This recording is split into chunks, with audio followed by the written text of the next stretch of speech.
ഓണത്തിനൊരുങ്ങാൻ പുതുപുത്തൻ വസ്ത്രശേഖരവുമായി silk garden.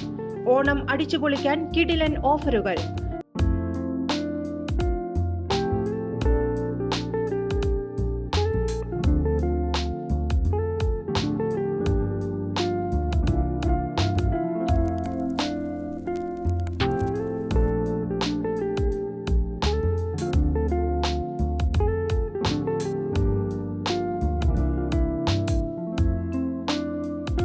മറ്റെങ്ങും ലഭിക്കാത്ത വിലക്കുറവിൽ വസ്ത്രവ്യാപാര രംഗത്ത് വർഷങ്ങളായുള്ള പാരമ്പര്യം.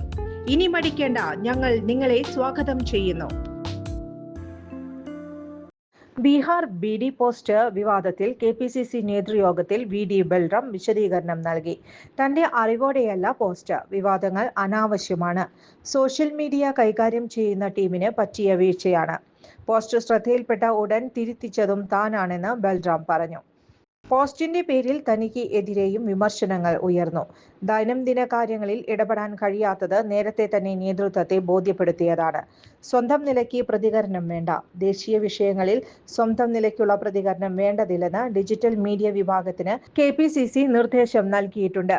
BDയും ബീഹാറും Bയിലാണ് തുടങ്ങുന്നത്. അതിനെ ഇനി പാപമായി കണക്കാക്കാനാവില്ല എന്നായിരുന്നു പോസ്റ്റ്. ഇത് വലിയ വിവാദങ്ങൾക്ക് വഴിവെച്ചിരുന്നു. പിന്നാലെ പോസ്റ്റ് കോൺഗ്രസ് ഡിലീറ്റ് ചെയ്ത് സാമൂഹ്യ മാധ്യമങ്ങളിൽ മാപ്പ് പറഞ്ഞിരുന്നു.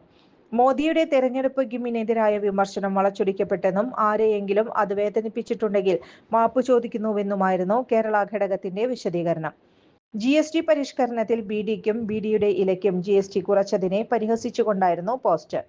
കോൺഗ്രസിന്റെ ബീഹാർ വിരുദ്ധ മനസ്സ് വ്യക്തമായെന്ന് ചൂണ്ടിക്കാട്ടി പോസ്റ്റിനെതിരെ BJP രംഗത്തെത്തി. ബീഹാറിനെ മുഴുവൻ അപമാനിച്ചുവെന്ന് ആരോപിച്ച് ഉപമുഖ്യമന്ത്രിയും BJP നേതാവുമായ സമ്രാട്ട് ചൗധരി രംഗത്തെത്തിയിരുന്നു.